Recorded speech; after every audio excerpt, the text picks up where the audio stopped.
all right, that's part of the prosecution's opening statement. And as scintillating as that is, because we all love to listen to what the state's case is when it opens, is perhaps something even more scintillating, and that is the awesome Vincent Hill, a host at the Law and Crime Network. Vincent Hill, you remind me of that Star Trek, the old Star Trek, where they go into a bubble and they transport, and you're in New York hosting, you're in Georgia now actually covering this trial. Welcome back, Vince. Hey, Bob, welcome back. I thought you were going to say I was Mr. Spock for a second there, Bob. Well, you know what, brother? You got it all. You know, you got that mental ability. You're unbelievable. Hey, Vince, listen, I mean, this is really a fascinating case. And so Absolutely. far, she has not been really participating. I'm curious, is there a method to the madness here in terms of how she's handling herself in this trial? And some of the jurors seem to be a little disconcerted by the idea that she doesn't have legal representation. What are you seeing out there? Yeah, so, Bob, I got to tell you, after those opening statements by the prosecution, and one thing I want to point out, he did say during his opening statements that Tiffany beat the lights out of little Emani. And I know we have some photos that were shown earlier in the courtroom of little Emani with those bruises. But one of the things the jury focused on was right after the opening statements by the prosecution. Of course, they were waiting for opening statements. You can see those photos there. They were waiting for opening statements from Tiffany Moss, the defendant in this case. And there was a look of shock between the entire courtroom, throughout the entire courtroom, when she said, hey, I'm not doing opening statements now, nor will I be doing opening statements. And more importantly, Bob, we've heard some pretty compelling testimony from a Sergeant King, who was a detective from Special Victims Unit at the time. She took those photos that we saw of little Emani. You would expect there to be cross-examination during that.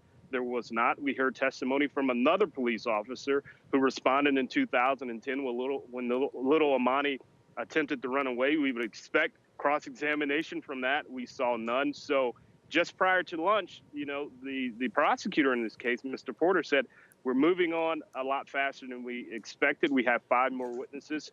4 will take us to the early part of the afternoon. The last witness, which we expect to be Emani Moss, the father of little Emani, will be the last witness. They expect that testimony to be a little longer. But now he's saying that this case could be over by Friday, Bob.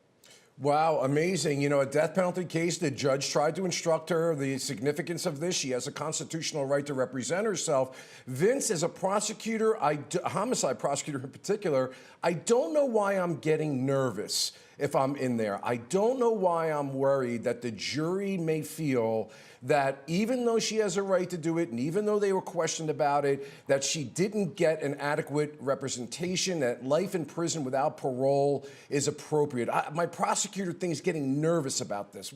Am I in the ballpark here? No, I think you are in the right ballpark. And I think, honestly, there's a method to Tiffany Moss's madness, and that's what she's hoping for, that this jury will say, well, I can't really sentence her to death because, remember, Bob, during jury selection, there was a lot of talk, well, I'm not, you know, for the death penalty. A lot of people were confused and didn't understand why she was representing herself.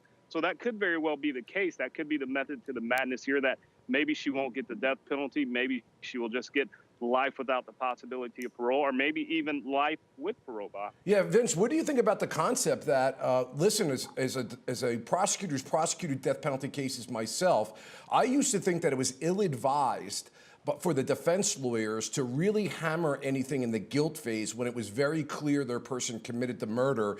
But really, I thought the better lawyers, defense lawyers, put all their eggs in the penalty basket. In other words, they basically knocked down the death penalty and tried to get life without parole. Could she be doing that? Yeah, I think so, because, you know, her attorneys are sitting just one row behind her.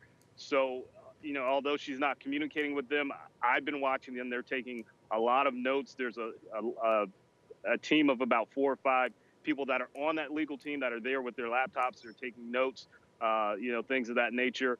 They're even mumbling amongst themselves when they think there should be an objection going on. But, of course, she is representing herself in this case. So that could be, Bob. They may be waiting to get to the penalty phase and see where it goes from there. Vince, tell us, when the jurors were listening to the opening statement and some of the pretty compelling testimony from the first couple of witnesses, any emotional reaction from the jurors? Absolutely. There was one juror, a female juror in the back row. She had her head down through some of that testimony, especially when those pictures came up, Bob. There were a lot of people shaking their heads. I even heard people in the courtroom just moaning and groaning at those pictures. And, you know, I got to say, Bob, I've seen a lot in my days in policing. I'm sure you have.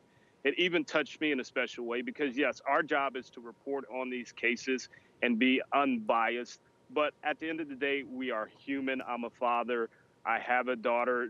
We heard testimony from Robin Moss, the grandmother of little Emani, who said yesterday, Bob, would have been Emani's 16th birthday. On yesterday, she should have been celebrating her sweet 16th.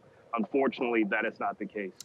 Sad, sad, Vincent, no question about it. The great transportive Vincent Hill, hosting in New York, reporting in Georgia. Thanks a lot, Vincent. Appreciate your insights. Always a pleasure, Bob. Okay, we'll see you soon.